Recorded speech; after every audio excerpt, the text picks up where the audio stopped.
citizen. I'm Cindy DiBiase. Join me for a look at these so-called takings bills, at what they mean to all of us, and at how the citizens of one state confronted them, as we consider a question of rights.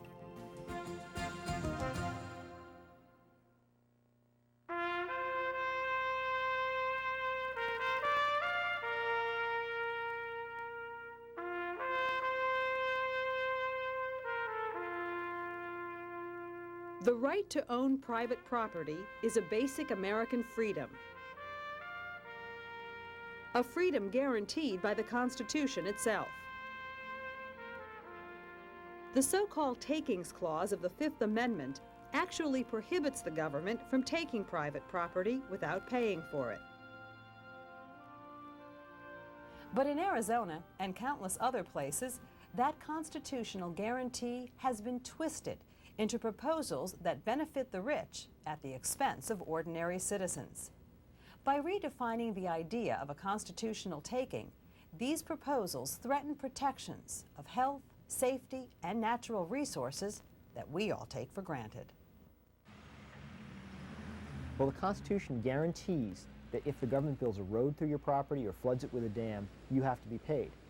But what we're hearing now is very different. You have big developers, mining companies.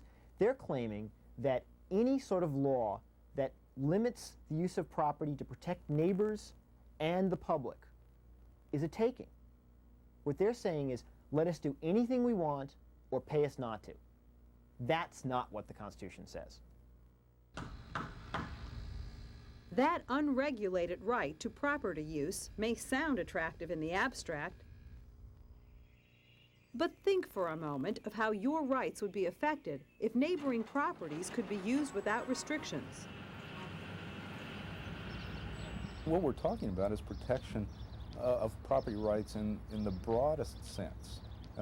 The protecting my property right to live in my house without being affected by air pollution, without toxic chemicals polluting the water in my well, without the stream that runs through my farm being polluted. That's my property right.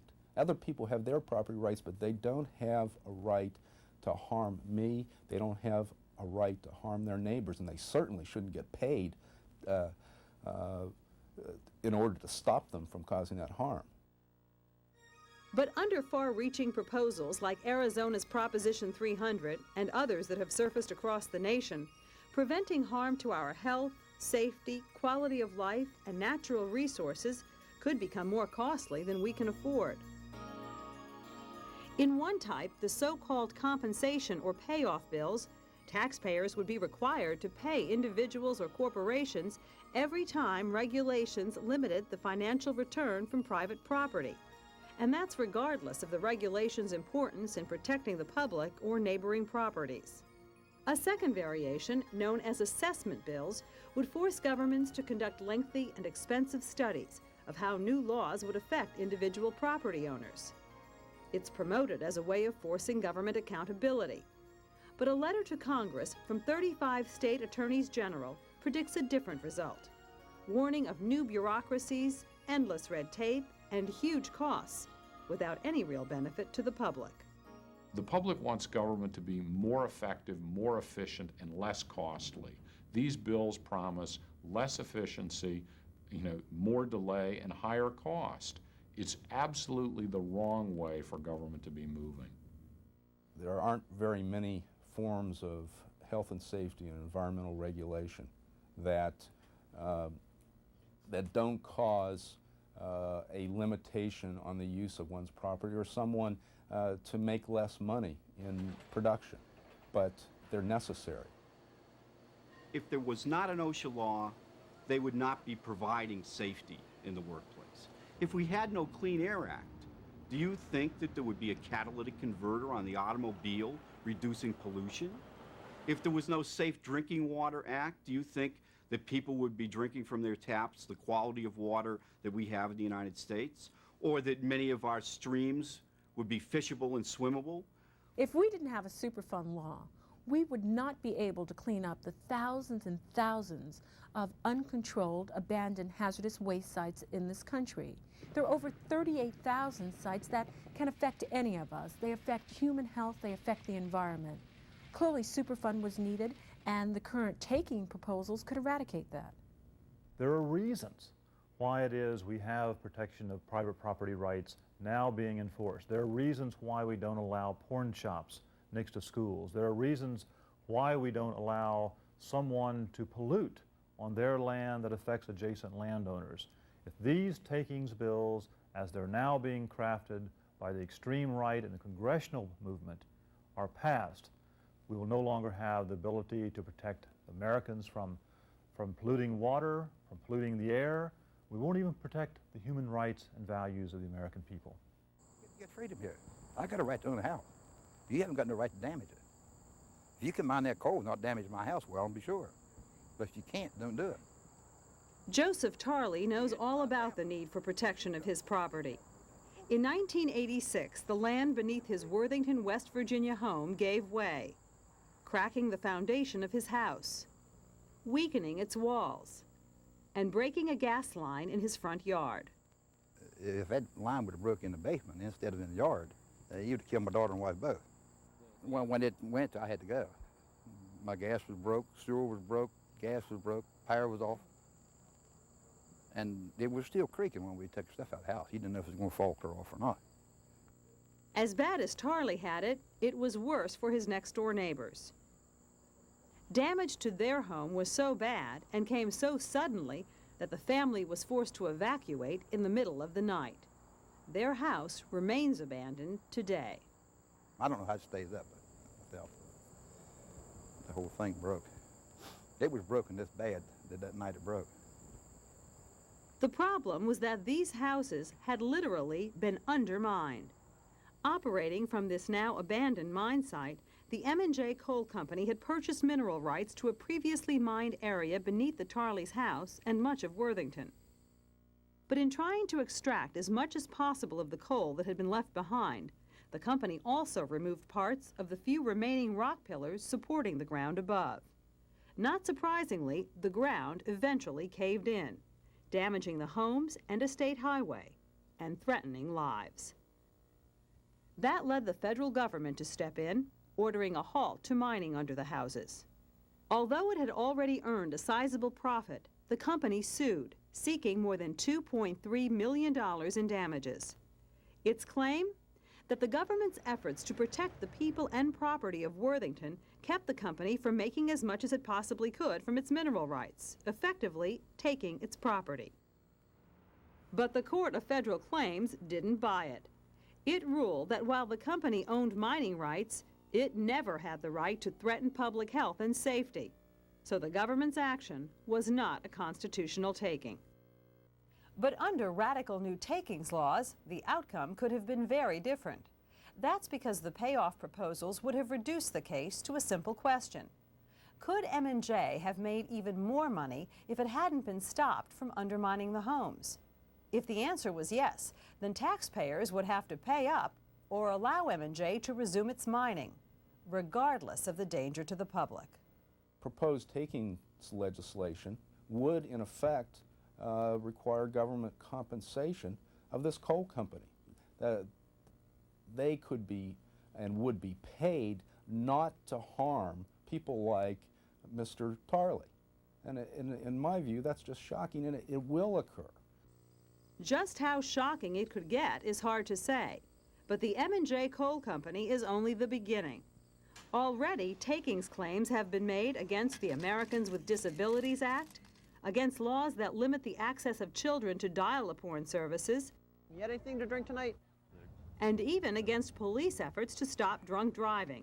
Good night. If you can believe it, a tavern owner argued that a nearby sobriety checkpoint had caused his business to suffer, and he sued the state for compensation. The courts ruled against all of these claims, saying they did not take private property. But the fact is, takings bills could well make it impossible for the courts to rule that way. Anytime a government action prevents squeezing every last dollar in profit from a piece of property, the taxpayers would be forced to pay. And to make it worse, communities would be virtually powerless to control their future and protect their citizens. Right now we've got 6 chemical companies, I think it is, with 19 chemical companies operating within these. They're just pouring it out into the Mobile River day after day. Colette King is a community activist in Mobile, Alabama.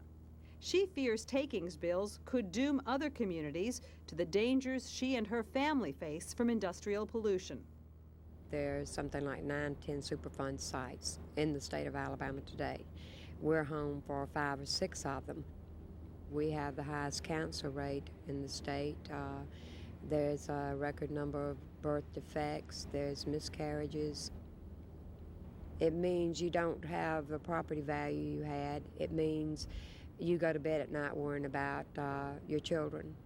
It means if your child's sick, you wonder, is this virus attributed to something that fell in the yard that's hanging out in the tree, or is it just something that's normal childhood? And that's what's happened in North Mobile County.